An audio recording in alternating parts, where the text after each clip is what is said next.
So how to use them? Uh, in order to use a component, what we need to do, or one of the first steps, is that we need to import the reference link from the API provided in the library, and we need to import it in the app module.ts. So a quick example for this, it's okay. Let's go to the library, and let's say we want to add a batch to the project. Okay, we go to the API tab, and we have to copy this API reference for the batch. We go back to the app module.ts. You can place it right here down below. And then we also have to import it on the ng modules array. It's really important to do this step, because otherwise the application won't run and it's gonna break. So let's say for this example, we wanna use, let's go with the cards. The cards are nothing but simple containers, just like a div or a section, where we're gonna place determined content. So let's see if we, okay, let's try to replicate this example that it's more complete. It has the title, the picture, the description, and a little two buttons, right? So first thing first, we import the reference from the API. We go back to the app module.ts.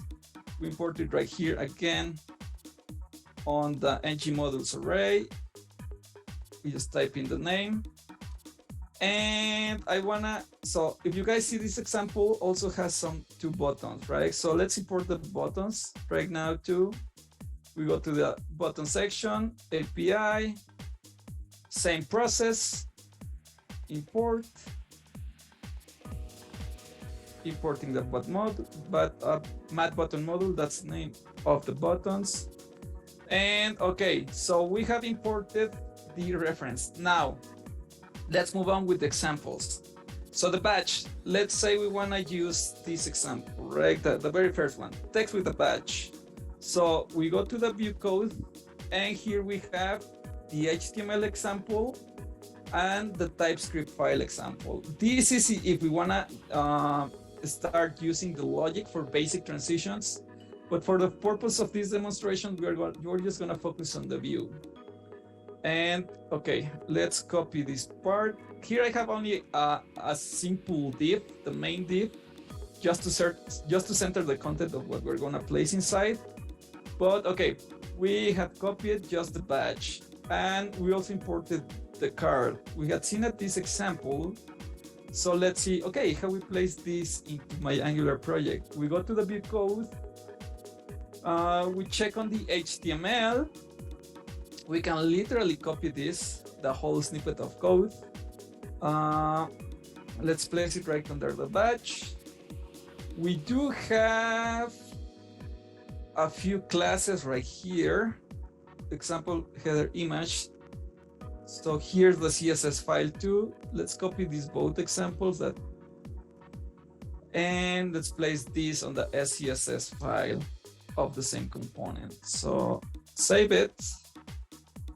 And okay, and let's also check how the buttons are rendered. So if we go to the button section, let's say we want to see the basic and the raised options, right? So let's go to the code. Okay, this is the basic, this is the raised. From the HTML, you can see what part of the example it is. So let's go back to the code. And let's place them right here. I'm gonna put a BR just to get some space. I'm gonna remove the mat divider because I don't really want to import it right now. It's not necessary.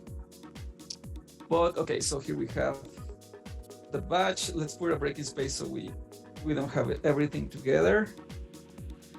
And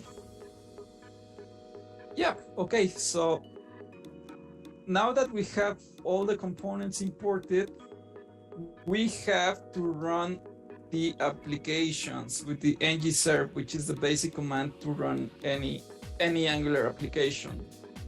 So with the ng-serve in Angular, Angular is going to start compiling all the files and creating bundles so the browser is able to render it. right? So right here, while it's working, really important thing, whenever one of the core files, such as app module or the angular.json configuration files, it's modified, you always have to rerun your application. You gotta use the ngserve command, so it compiles again, and you're able to see it. Okay, so here it was compiled successfully. So let's go to the localhost link in the browser, and here we have it. Okay, here we have